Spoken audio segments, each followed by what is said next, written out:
It's day 101 of 66 and 26. We're back in the Old Testament book of Job today, and we come to one of the most beautiful confessions in the entire book. In fact, one of the most beautiful confessions in the entire Bible in Job 19. But before we get there, we have to remember where we are. We're in Job, where there are these cycles of speeches from Job's friends and from Job responding to those friends. And that pattern repeats in these chapters today, especially chapter 17 and 18, where we hear from Job and then one of Job's friends who is convinced that if Job is suffering, it must be because he has sinned and he deserves all the devastation that's come upon him.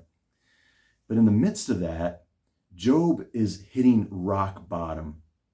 He is not someone who is guilty of great sin and so deserves God's judgment, but nonetheless, God has allowed Job to suffer.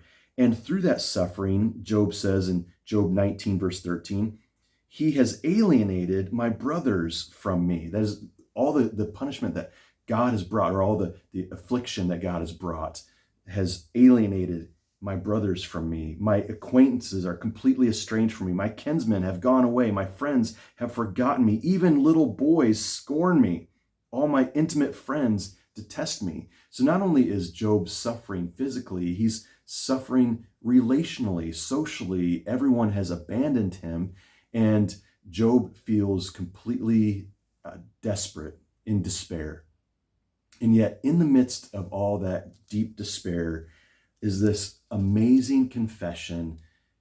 Job says, I know that my Redeemer lives, and that in the end he will stand upon the earth, and after my skin has been destroyed, yet in my flesh I will see God. Job is saying this in the midst of all the suffering. He's not saying this after everything's been restored. He's saying it right in the midst of the darkness, when he's at rock bottom.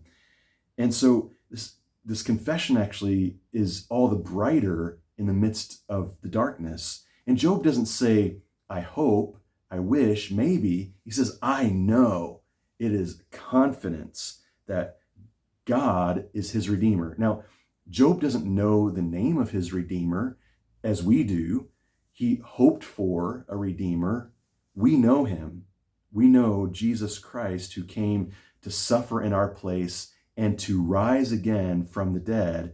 And just as Jesus is risen, we will one day rise. And already thousands of years before Jesus, Job is able to confess this truth that he will rise, knowing that his Redeemer, our Redeemer, Jesus, even though Job didn't know him by name, that Redeemer will stand on the earth at the last day, risen from the dead, and he will raise all of us from the dead.